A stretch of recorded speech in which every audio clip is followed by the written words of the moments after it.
మీ పేరు? నా పేరు బొలగాని కోటేశ్వరరావు అండి. పెనుగోల నుంచి వచ్చే తోట చూడటానికి. ఓకే. గెలాక్సీ 345 బాగుందండి తోట. కాపు కూడా కింద నుంచి చిక్కం కాసింది. తాలుగాయ లేదు మెయిన్. ఓకే. రైతులు పెట్టుకోవచ్చు. 30 క్వింటాల వరకు ఎటు పోదు. రైతులు అందరూ వేసుకోవచ్చు. తాలుగాయ కింద కాయ కూడా తాలుగాయ కాలేదు మెయిన్. బాగుందండి. చిక్కటి కాపు బొబ్బర కానీ వైరస్ కానీ తట్టుకున్నాయి. కాపు కూడా కింద నుంచి వచ్చింది బాగా. మంచి గుబురుగా చెట్టు. కొత్త వెరైటీ అండి ఇది. కొత్త వెరైటీ. బాగుందండి వెరైటీ. ఇప్పుడు ఇదే ఫీల్డ్ మన వల్లంపట్లలో ఉంది. 35 క్వింటాలు కాసింది. దీనికంటే ఇంకొంచెం కొడిగా ఉంటుంది.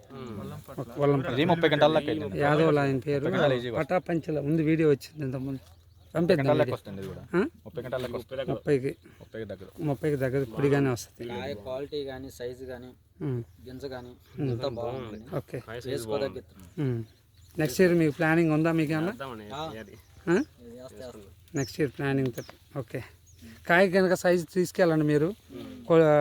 కాయ గింజ లెక్క పెట్టండి.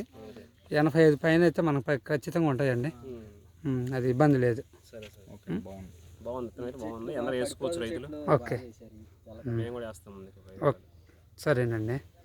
ఓకే. కోటి గారు వేసుకోవచ్చుగా మన పెనుగోలు రైతులకి చెప్పండి. మీ తోట అంతా తిరిగి వచ్చారు కదా? తోట అంతా తిరిగి వచ్చారు. అంత పై మాట బాగుంది తోట. 30కి పైనే. 30 పై మాట. ఓకే.